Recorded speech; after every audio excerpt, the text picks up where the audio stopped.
Assalamualaikum warahmatullahi wabarakatuh. Halo anak-anak, selamat pagi.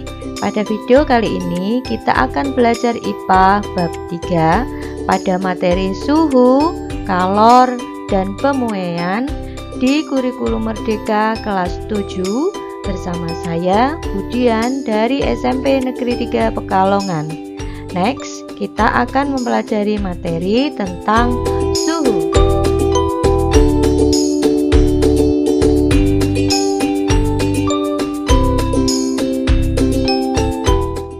Pernahkah kalian mendengar tentang suhu? Pada saat ini, ketika kita memasuki suatu tempat dimanapun, harus dicek dulu suhu tubuh kita kan? Dan kita juga bisa merasakan panas serta dingin pada tubuh kita. Apakah artinya kita sedang berbicara tentang suhu? Jadi, apa yang dimaksud dengan suhu ya? Yuk, kita pelajari bersama-sama. Suhu pada dasarnya adalah besaran fisika yang hanya dapat dirasakan oleh indera. Tubuh manusia juga dapat merasakan panas dan dingin. Seperti halnya saat kulit kita terpapar sinar matahari, maka otak akan memberikan informasi rasa panas. Begitu juga saat kita minum es, otak kita akan memberi respon informasi rasa dingin. Dari ilustrasi tersebut, maka suhu itu diartikan adalah ukuran derajat atau tingkat panas suatu benda. Saat malam hari, pernahkah kalian mengamati aktivitas ibu kalian? Biasanya saat malam hari menjelang tidur, jika masih ada makanan tersisa di meja makan, ibu kalian akan menyimpan makanan ke dalam lemari es atau kulkas. Tujuannya agar makanan awet dan tidak basi serta dapat dimakan kembali esok hari. Mengapa kulkas membuat makanan lebih awet? Apakah ada kaitannya dengan suhu? Kulkas atau lemari es adalah salah satu contoh betapa pentingnya besaran suhu dalam kehidupan sehari-hari maupun di dalam ilmu dan teknologi.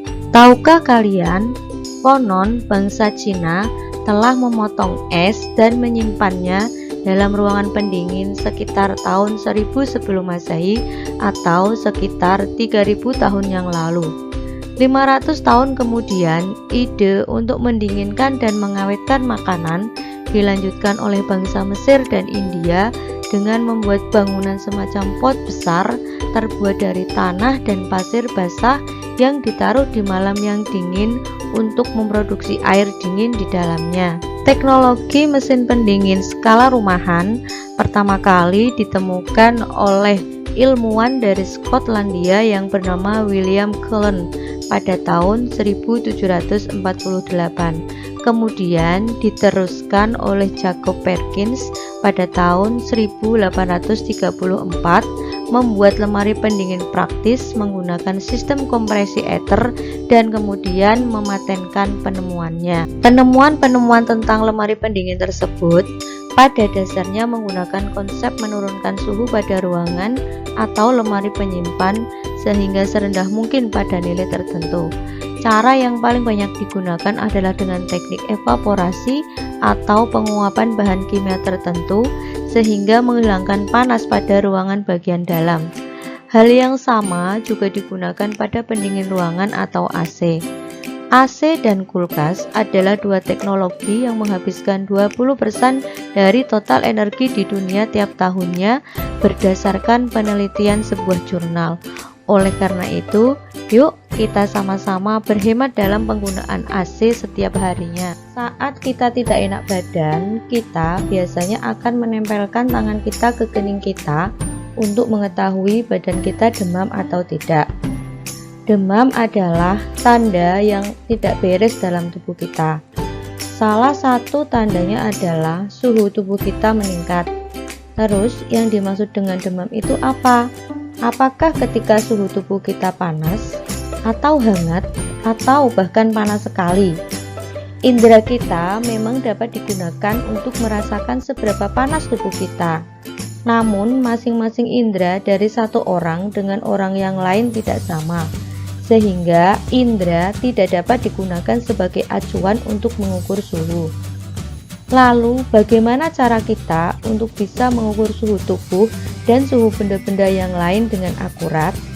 Untuk itulah, suhu harus diukur dan dinyatakan secara pasti dengan angka serta alat ukur suhu yang memiliki skala atau ukuran. Jadi, mengapa kita memerlukan alat ukur suhu?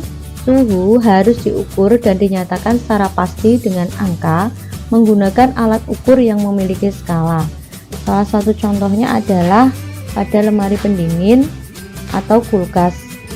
Agar kita dapat menggunakan atau menyimpan makanan di dalam kulkas, maka suhu di dalam kulkas harus diatur pada angka yang tepat. Begitu juga saat kita memasak daging, agar daging yang sudah kita masak aman untuk kita makan, maka kita pun perlu mengukur suhu saat memasaknya. Dari informasi tersebut, maka kita memerlukan suatu alat ukur yang telah teruji dan diakui untuk mengetahui informasi nilai suhu yang akurat. Alat ukur tersebut dinamakan dengan termometer. Mengapa kita perlu mengetahui tentang skala suhu ya? Yuk, kita belajar bersama. Nah, contoh pada artikel yang tertera pada gambar adalah salah satu pentingnya kita memahami perbedaan skala suhu yang ada dan diakui oleh dunia. Kita juga perlu mengetahui skala suhu apa saja yang disepakati oleh seluruh ilmuwan dan masyarakat di dunia. Tujuannya adalah agar kita tidak terjadi kesalahpahaman yang fatal berkaitan dengan derajat panas yang dimaksud sebenarnya. Ilmuwan yang terdapat dalam artikel adalah Daniel Gabriel Fahrenheit atau yang dikenal dengan Fahrenheit. Beliau adalah seorang ilmuwan yang berasal dari negara Prancis.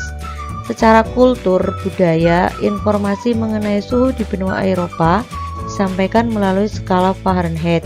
Masyarakat di sana lebih mengenal rasa dari derajat Fahrenheit. Jadi, jika kita berkunjung ke negara Eropa atau negara Amerika, maka kita tidak akan menemukan informasi suhu dalam skala Celcius seperti yang ada di Indonesia.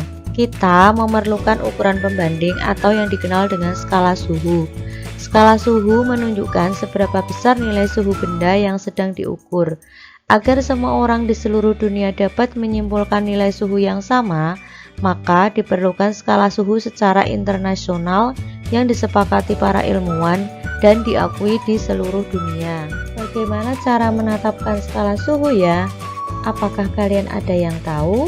Ada 3 cara dalam menetapkan skala suhu, yaitu yang pertama, pada saat menetapkan skala suhu, maka orang perlu menentukan 2 peristiwa di mana suhunya ditetapkan terlebih dahulu. Yang kedua, 2 peristiwa tersebut harus dapat dihasilkan ulang secara mudah dan diteliti dimanapun berada.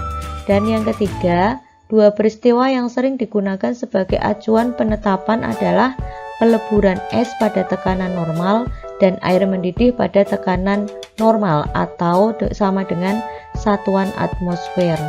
Cara kita menentukan skala suhu termometer, kita bisa menentukannya dengan percobaan seperti pada gambar. Yang pertama, mencelupkan termometer ke dalam air es yang sedang mencair atau melebur, dan hal itu digunakan sebagai penentu titik bawah termometer. Kemudian yang kedua, mencelupkan termometer ke dalam air yang sedang mendidih. Hal tersebut digunakan untuk menentukan titik tetap atas termometer. Dan itu juga yang digunakan atau yang dilakukan untuk menentukan skala pada termometer yang diakui dunia hingga saat ini.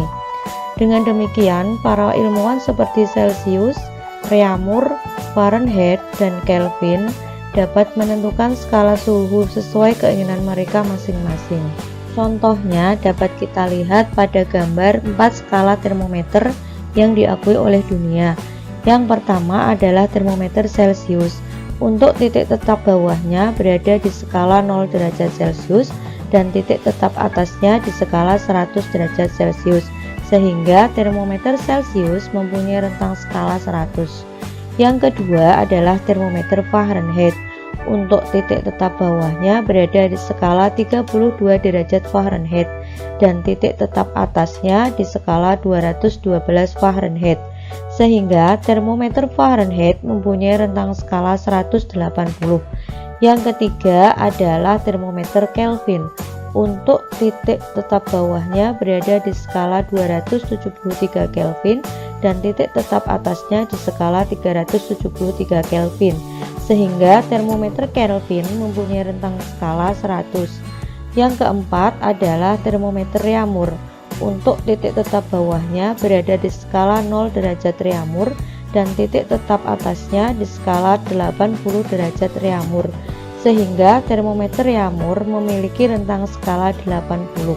Dengan cara yang sama, keempat ilmuwan tersebut menentukan skala termometer mereka masing-masing dengan nilai skala termometer yang berbeda-beda.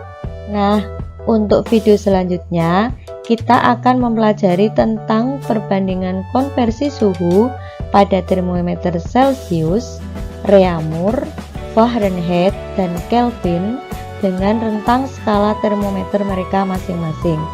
Untuk mengecek pemahaman kalian tentang materi suhu pada video ini, silahkan kalian kunjungi link latihan soal di deskripsi. Terima kasih, sampai ketemu lagi di video selanjutnya. Jangan lupa like, subscribe, dan komen di channel YouTube ini ya. Assalamualaikum warahmatullahi wabarakatuh.